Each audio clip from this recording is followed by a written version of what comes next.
क्या बीजेपी देश की सबसे बड़ी शेड्यूल कास्ट विरोधी पार्टी है? सोचिए, क्या महाराष्ट्र में मराठा समाज को साइड कर दिया गया है, ओबीसी को साइड कर दिया गया है, और क्या महाराष्ट्र में एक बार फिर से ब्राह्मण मुख्यमंत्री मिलने जा रहा है? और सोचिए, इससे पहले शिवसेना और बीजेपी ने ब्राह्मण मुख्यमंत्री बनाया था तो कितने साल उसे सत्ता का वनवास झेलना पड़ा था, ये भी बताऊंगा। और कैसे अभी तक बीजेपी अगर महाराष्ट्र में एक ब्राह्मण मुख्यमंत्री बनाता है तो देश में तीसरे ब्राह्मण मुख्यमंत्री होगा, देवेंद्र फडणवीस होंगे। इससे पहले राजस्थान में मुख्यमंत्री ब्राह्मण समाज से हैं, असम में ब्राह्मण समाज से हैं, और उसके बाद महाराष्ट्र में होगा। 2 ट्राइबल मुख्यमंत्री भी है, छत्तीसगढ़ में मुख्यमंत्री ट्राइबल हैं, उड़ीसा में ट्राइबल हैं, लेकिन सवाल है कि एक भी शेड्यूल कास्ट का मुख्यमंत्री आज इस देश में नहीं है। तो क्या कांग्रेस और बीजेपी दोनों इसी तरह का भेदभाव करती है, और क्या बीजेपी किसी भी कीमत पर शेड्यूल कास्ट मुख्यमंत्री नहीं चाहती है?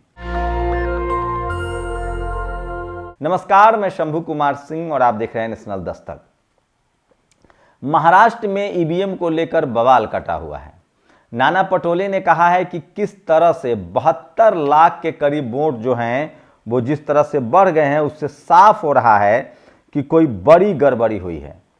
तो सोचिए, खुद पूर्व चुनाव आयुक्त कुरैशी ने कहा है कि जिस तरह से वोट परसेंटेज शाम 5 बजे और 6 बजे के बीच में इजाफा होता है और फिर काउंटिंग के दिन बढ़ता है, उससे तो साफ है कि कोई बड़ी गड़बड़ी सामने आ रही है। अभी एक निजी चैनल आज तक के वेबसाइट पर खबरें चल रही कि किस तरह से ईवीएम को भी हैक किया जाता है। तो ये तमाम बड़ी खबरें हैं जो महाराष्ट्र में तैर रही है, लेकिन सबसे बड़ी खबर ईवीएम को लेकर है जो मैं आपको बता रहा हूं। महाराष्ट्र, हरियाणा और लोकसभा चुनाव में बिना डेटा जारी किए भाजपा के जीतने में एक ही कारण हो सकता है कि 19 लाख से ज़्यादा ईवीएम गायब हैं। तभी तो महाराष्ट्र चुनाव में जब शाम 5 बजे वोटिंग खत्म हुई, वोट प्रतिशत 58% था, जो रात 11 बजे 65% हो गया। बात यही खत्म नहीं हुई, मतगणना के ठीक पहले यह प्रतिशत 66.5 हो गया, मतलब लगभग 66.5%। अगर संख्या के हिसाब से देखा जाए तो मतदान खत्म होने के दिन 20 नवंबर को शाम 5 बजे तक कुल वोट 5,64,88,022 वोट पड़े थे। रात 11 बजे आंकड़ा 6,30,85,732 हो गया। बात यही नहीं रुकी, मतगणना वाले दिन से ठीक पहले कुल मतों की संख्या 9,99,369 बढ़ गई। मतलब यह है कि मतदान खत्म होने के बाद से लेकर मतगणना तक 75,97,067 वोट बढ़ गए, या लगभग 76 लाख वोट कहां से आए? अगर चुनाव आयोग में हिम्मत है तो सड़क छाप भाषा की शेरो शायरी नहीं, सिंपल भाषा में जवाब दे। तो सोचिए, अब ये 76 लाख वोटों को अगर आप 2-4 जगह बढ़ा देंगे तो आप कल्पना कर सकते हैं कि किस तरह का झोल पैदा हो जाएगा। ये वो बड़ा झोल है जो सबसे ज़्यादा सोशल मीडिया पर आज पूछा जा रहा है। तो शाम 5 बजे महाराष्ट्र में मतदान प्रतिशत 58.22 था। उसी दिन रात 11:30 बजे 65.2 पर पहुंचा। महाराष्ट्र के नेता नाना पटोले ने यह सवाल उठाया। अगले दिन 21 नवंबर को चुनाव आयोग की ओर से यही मतदान 66.05% की जानकारी दी गई। तो ये जो बढ़ोतरी है, इससे देश पूरा हिला हुआ है, और अब शायद ही कोई होगा जो चुनाव आयोग पर भरोसा करता हो, और ईवीएम पर किसी का भी भरोसा नहीं रह गया है। खुद सोचिए, मैं नहीं कह रहा हूं, महाराष्ट्र में प्रोविजनल और फाइनल मतदान आंकड़ों का अंतर चिंताजनक, पूर्व सीईसी कुरैशी का बयान आया है। तो मैं बार बार कह रहा हूं कि जब हर समाज के लोग इस तरह से सिस्टम में होते तो आज ये स्थिति न होती, और शायद इसीलिए स्थिति बन रही है क्योंकि जो चुनाव आयोग में मीडिया, जुडिशियरी, ब्यूरोक्रेसी, तमाम जगहों पर जिस तरह से एक जाति विशेष के लोग बैठे हुए हैं जो किसी भी कीमत पर बीजेपी को सपोर्ट कर रहे हैं, और इसीलिए कहीं से कोई आवाज़ नहीं उठ रही है। और इसीलिए इस देश में जब तक हर समाज के लोग नहीं होंगे तब तक ये खेल चलता रहेगा। लेकिन चुनाव भले बीजेपी जीत गई हो, भले ईवीएम को लेकर लोग सवाल उठा रहे हैं, लेकिन सवाल है कि सैया भय कोतवाल तो कौन सवाल पूछेगा। सुप्रीम कोर्ट की भी सहमति है ईवीएम को लेकर, वो कुछ नहीं, वो बाकी मामलों पर बोलते हैं, वो रिजर्वेशन खत्म करने पर बोलते हैं, वो आर्थिक जाति जनगणना कराने के खिलाफ बोलते हैं, वो रिजर्वेशन कोई सरकार बढ़ा दे तो भी बोलते हैं। लेकिन ईवीएम पर जब कोई जाता है चुनाव आयोग सुप्रीम कोर्ट में, तो वो इस पर कुछ नहीं बोलते हैं। वही मुख्यमंत्री को लेकर मामला फंस गया है। सोचिए, एकनाथ शिंदे को लेकर लोग लिख रहे हैं कि पहले इस्तेमाल किया फिर फेंक दिया। एकनाथ शिंदे मराठा समाज से आते हैं। ये दूसरी बार होने जा रहा है कि एक बार फिर से हाल के दिनों में महाराष्ट्र में क्या देवेंद्र फडणवीस मुख्यमंत्री होंगे। देवेंद्र फडणवीस पेशवाई हैं और वो ब्राह्मण समाज से आते हैं। अगर आप पूरे देश की बात करें तो इससे साफ होता है कि अभी बीजेपी के पास कोई भी एससी समाज का मुख्यमंत्री नहीं है, जबकि इस देश में 15 से 18% शेड्यूल कास्ट लोग हैं। इससे पहले भी बीजेपी ने असम के मुख्यमंत्री जो कि हेमंता बिश्व शर्मा ब्राह्मण समाज से हैं, वहाँ बेनी बर्नवाल जो कि ट्राइबल मुख्यमंत्री थे, उनके नेतृत्व में चुनाव जीता गया और वहाँ पर एक जनरल कैटेगरी के ब्राह्मण समाज का मुख्यमंत्री थोप दिया गया। तो सोचिए, सोनेलाल बर्नवाल जो हैं वो ट्राइबल थे और इसी को मुद्दा उठाया था हेमंत सोरेन ने। उसके बाद सोचिए किस तरह से यूपी में एक ओबीसी के चेहरा को पहले प्रदेश अध्यक्ष बनाया गया केशव प्रसाद मौर्य को, और वहाँ भी जनरल का मुख्यमंत्री बना दिया गया। तो ब्राह्मण समाज के अगर फडणवीस मुख्यमंत्री बनाए जाते हैं तो वो ब्राह्मण समाज के तीसरे मुख्यमंत्री होंगे।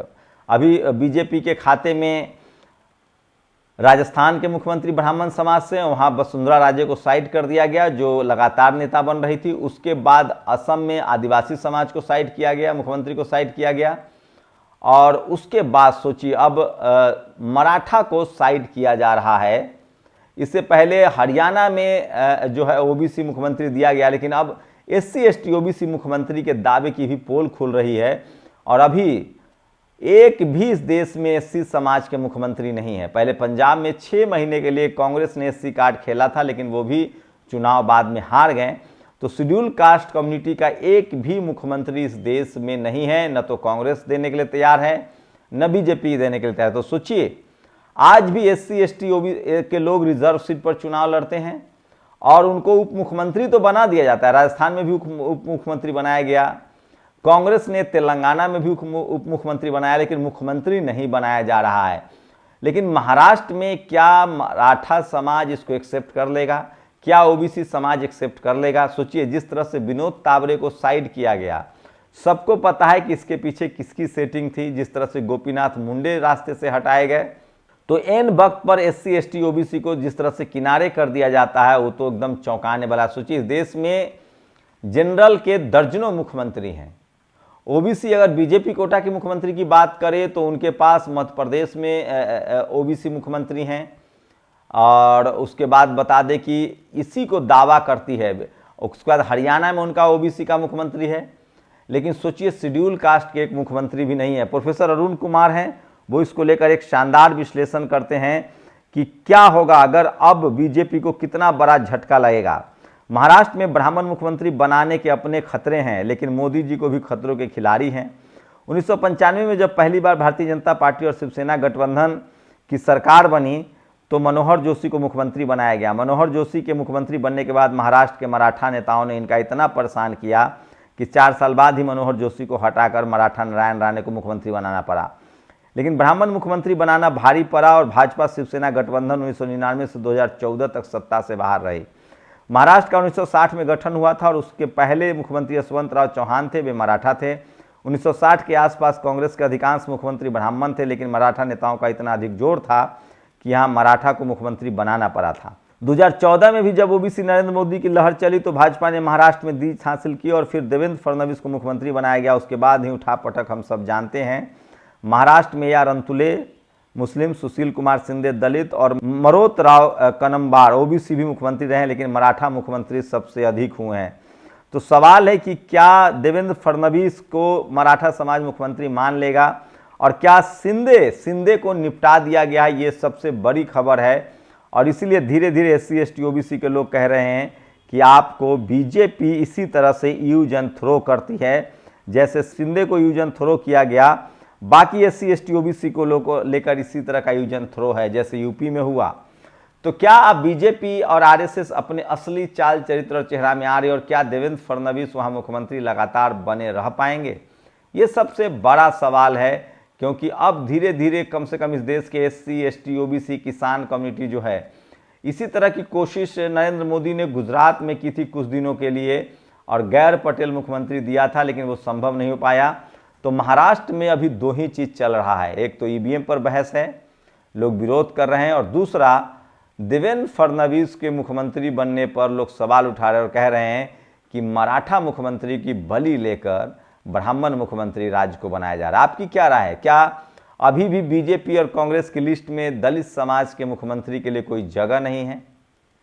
और क्या महाराष्ट्र में कोई एससी या ओबीसी मुख्यमंत्री या किस मराठा मुख्यमंत्री होना चाहिए था? क्या देवेंद्र फडणवीस सरकार चला पाएंगे? ये सबसे बड़ी खबर है। आपकी क्या राय है? अपनी प्रतिक्रिया जरूर दीजिए। शुक्रिया। नेशनल दस्तक की आपसे गुजारिश है कि अगर इसको बचाना चाहते हैं तो नेशनल दस्तक को सब्सक्राइब करने के लिए रेड कलर के सब्सक्राइब बटन को दबाएं, फिर बेल आइकन की घंटी दबाएं। नेशनल दस्तक को बचाने के लिए बहुत जरूरी है कि हर खबर को शेयर करें, लाइक करें, कमेंट जरूर करें।